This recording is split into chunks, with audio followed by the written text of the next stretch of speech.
The secret I told Mary Magdalene at the tomb. The morning was not heralded by trumpet fanfares or the sudden parting of the clouds. It was ushered in by quiet, deep rest. I awoke not from the sleep of the living, but from the slumber of the conquered grave. The stone could not hold me, but the process was not a violent explosion. It was the quiet, absolute unmaking of death's finality. I simply stood up and walked out of the tomb, leaving the grave clothes exactly where they lay, a neat and final signature on the scroll of the old covenant.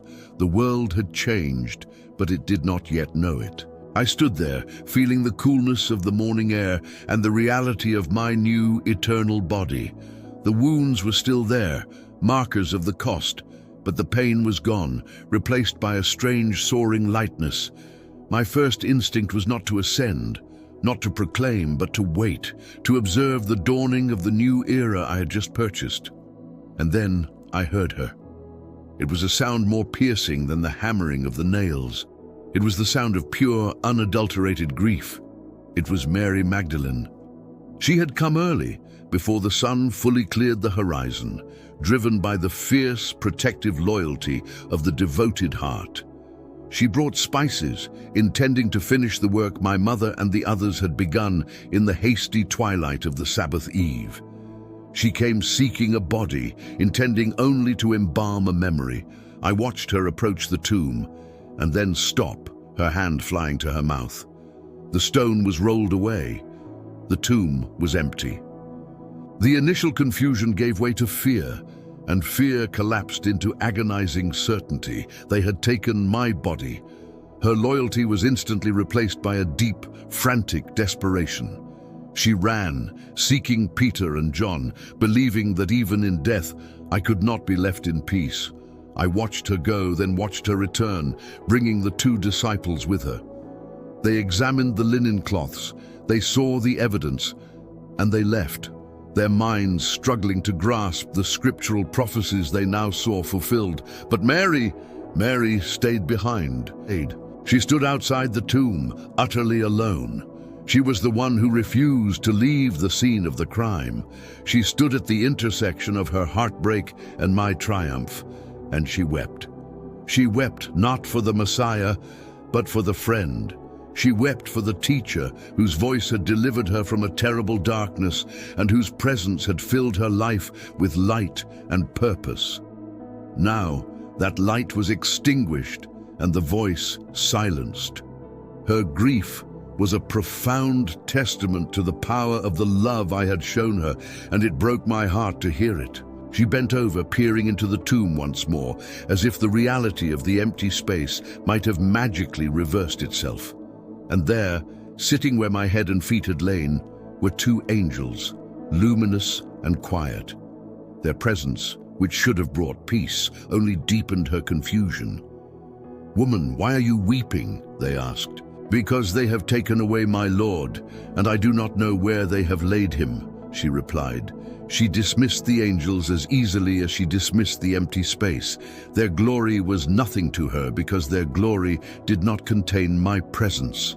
All she wanted was the man who had called her name. It was then that I stepped closer.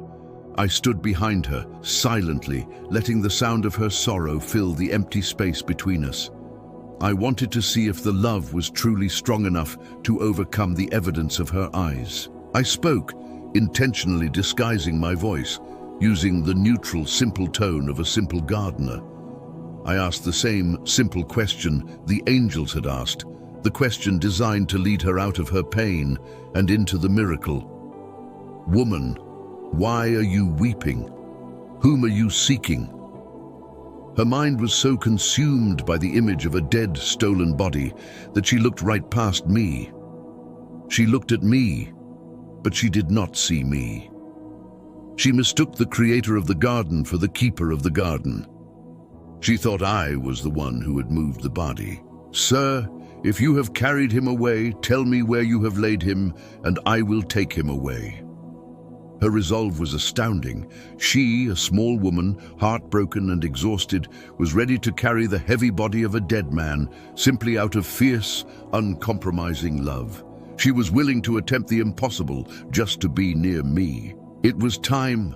I could not let her suffer another moment under the illusion of my defeat. I had to pierce the veil of her grief. I had to reach through her despair and touch the memory deep within her heart, the memory of the day I first called her by name and liberated her soul. I spoke one word, a single, simple word that carried the entire weight of my love, my authority, and my victory over death. Mary. And the universe shifted. The sound of that single word dismantled her reality. The disguised voice vanished. The sound was the same sound she had heard when I commanded the demons to leave her, the same sound she had heard in the intimate quiet of my teaching. It was the sound of recognition. She turned fully, instantly, her eyes still blurred with tears, suddenly focused. The gardener was gone. The teacher, the master, the Lord stood before her, alive. She saw the nail prints. She saw the light in my eyes that had been dimmed by death, now blazing with resurrection power. The realization hit her with the force of a tidal wave. She cried out, "Rabboni!"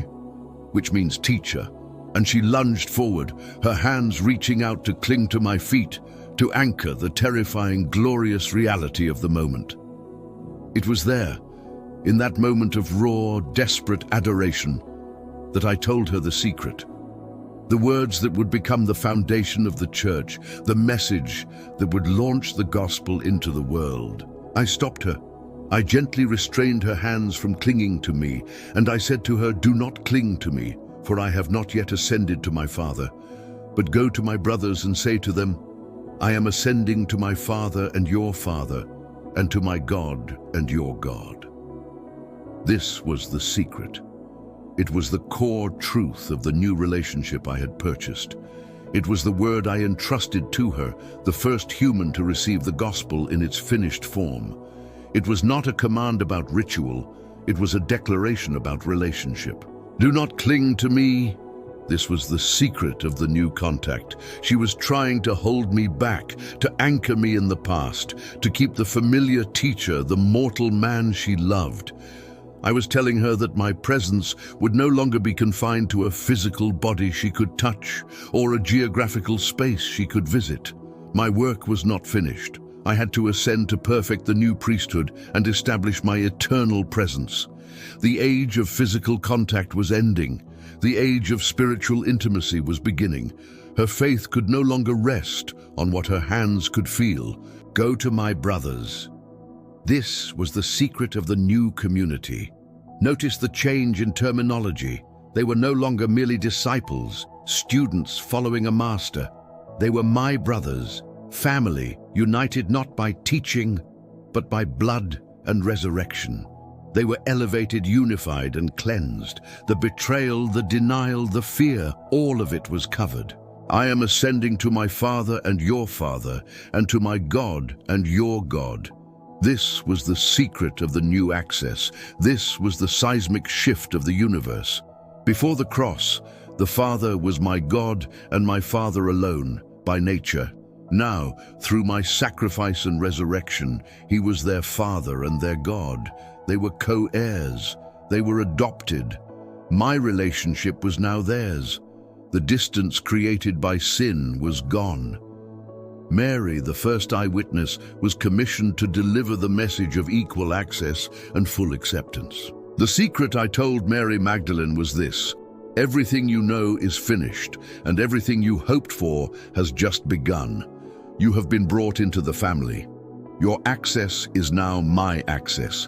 Your Father is my Father. She did not argue. She did not delay. The sheer weight and glory of the message overwhelmed her grief and confusion. She had arrived seeking a corpse to care for. She departed as the apostle to the apostles, carrying the single greatest message in history. Her tears were instantly dried, replaced by a radiant joy that could not be contained. She did not need to touch me anymore, because the message I gave her was more real, more tangible than any physical contact could ever be. She had received the new mandate. She ran back to the men, who were still locked away in their confusion and fear, and she became the living evidence of the resurrection.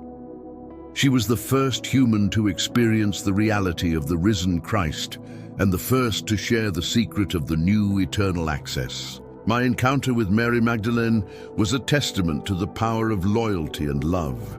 She stayed when everyone else left. She wept when everyone else was numb. And because her love was so pure, so focused on me, I chose her to be the first to receive the greatest news. Her story is a promise to every soul that feels alone, abandoned or grieving.